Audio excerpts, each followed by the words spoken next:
Ladies and gentlemen, welcome back to What's New with ME. I'm your host, Ali Mehdaoui, coming to you live from the ME studios right here in Edentown, New Jersey, where we break down the world's biggest stories so they actually make sense. If you've ever wanted to create your own podcast, your own show, your own media platforms, visit themestudios.net, where creators, entrepreneurs, and businesses turn ideas into real media. Now, tonight, we've got one of those episodes where the news cycle didn't just wake up. It hit the snooze button on sanity. Because right now, the world is dealing with a rapidly escalating war involving Iran, Israel, and the United States.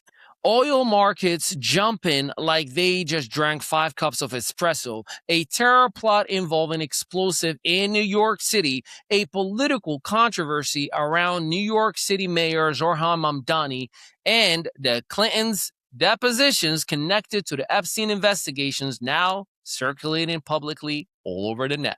So tonight, we're going to break it all down for you with facts, with context, and yes, you know your boy Ali, with a little satire and common sense along the way. Let's get into it.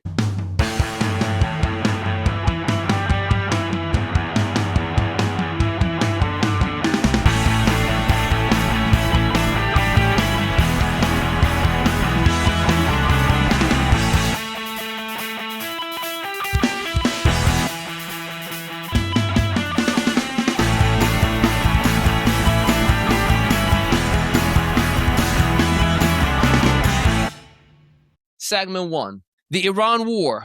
All right, let's start with the biggest global story right now, the rapidly expanding conflicts involving Iran, Israel, and the United States. To understand this moment, you have to understand that tensions between Iran and Israel have been building for decades. We're talking about nuclear programs, proxy wars, cyber operations, regional power struggles. But everything changed in late February of 2026. That's when the United States and Israel launched a coordinated military operation targeting Iranian military infrastructure and command systems. And the opening phase of that operation was massive. Reports indicate that hundreds of targets were struck across Iran. Missile facilities, naval assets, command networks, intelligent infrastructures. And then the moment that shook the region, Iran's supreme leader, Ayatollah Ali Khamenei. He was killed during the opening phase of the conflict. Khamenei had been Iran's supreme leader since 1989, nearly 4 decades of power. When someone with that level of authority suddenly disappears, the political structure of the country enters crisis mode. And that's exactly what happened. Segment 2, Iran's new supreme leader. Within days, Iran's assembly of experts moved quickly to fill the leader's vacuum. And their decisions surprised many analysts. They appointed Mojtaba Khamenei, the son of the former leader. Yes, a father-to-son succession, which is ironic because if you remember that the Iranian Revolution of 1979 was built around rejecting monarchy and dynastic rules, but history loves irony. Mojtaba Khamenei is now the 3rd supreme leader of the Islamic Republic of Iran, and his appointment signals something very important: continuity, not reform, not moderation, continuity. Many analysts say that the decision locks the country's hardline leadership firmly in place during wartime. In other words, Iran is not signaling retreat. It's signaling resistance. Segment 3, the war spreads. Once Iran reorganized leadership, the conflict expanded across the region. Iran launched missiles and drone attacks targeting Israeli territory, U.S. bases in the Middle East, Gulf allies, including Bahrain and Saudi Arabia. And at the same time, Israel expanded operations against Hezbollah forces in Lebanon, which Iran supports. That front has now displaced hundreds of thousands of civilians in Lebanon. Airspace across large portions of the Middle East has been disrupted. Flights are being canceled. Shipping lanes are under threat. And when war hits the Middle East, there's one thing that global economy watches very closely: oil. Segment 4, oil shock and gas prices. Oil markets reacted immediately and dramatically. Brent crude oil surged toward $120 per barrel. Why? Because the conflict threatens the And that narrow waterway handles roughly 1/5 of the world's oil supply. If shipping through that region gets disrupted, energy markets panic. And right now, we're seeing exactly that. Oil tankers waiting for security clearances, insurance costs rising, supply routes being redirected. Some analysts say if the disruption continues, global oil supply could take weeks to normalize. And that eventually hits American consumers. Because when oil rises, gasoline follows. Experts say U.S. drivers could see gas prices rise 50 cents to over $1 per gallon, depending on how long that conflict lasts, which means the war in the Middle East may soon show up in the gas pump in New Jersey, California, Texas, and everywhere else. California today is $8 regular. Segment 5, NYC terror plot.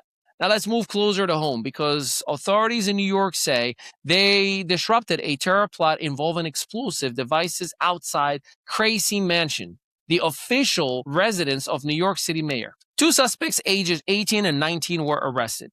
Investigators say the suspects referenced the terrorist group ISIS as inspection.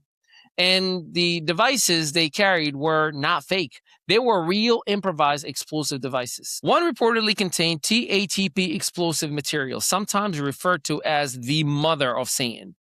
And investigators say the device was packed with nuts and bolts, meaning it was designed to cause maximum injury. Fortunately, thank you, Lord, the devices failed to fully detonate. No one was killed, and the suspects were arrested quickly. But the case is now being treated as an ISIS-inspired terrorism investigation.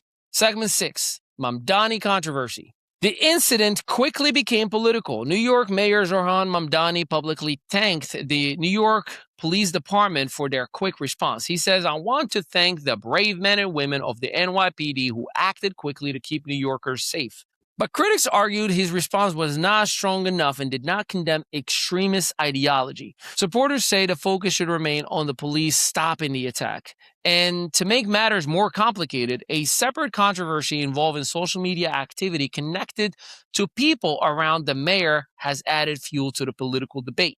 As of now, that story is still evolving, which means we'll keep watching how it develops. Segment 7, Clinton, Epstein depositions. Finally tonight, the Epstein investigation is back in the headlines. Former President Bill Clinton and former Secretary of State Hillary Clinton both testified before a congressional committee examining Jeffrey Epstein's network. Bill Clinton reportedly testified for roughly 6 hours. During the deposition, he said, "I saw nothing that gave me pause." And he added, "I saw nothing and I did nothing wrong."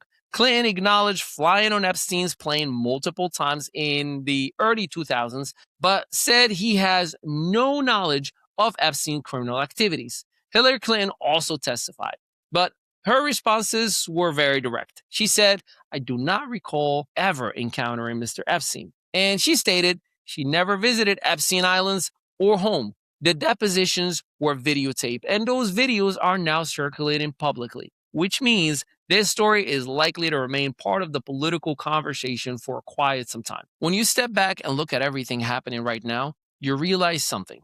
The world is experiencing a convergence of major events: geopolitical conflicts, energy market shock, domestic security threats, political controversies, and high-profile investigations resurfacing. It's a lot. But the goal here on What's New with ME is simple. Take complex news, break it down clearly, add a little perspective, and hopefully leave you a little more informed than when you started.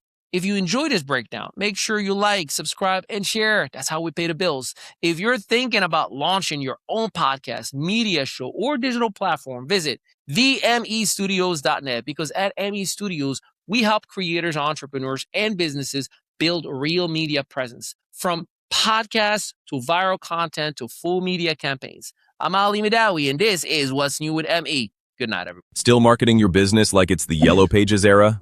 Welcome to ME Studios, where local solopreneurs and small business owners catch up with the digital world and take over it. We help you go from invisible to undeniable. Featured on Spotify, iHeartRadio, Audible, Apple Podcasts, and Amazon Music.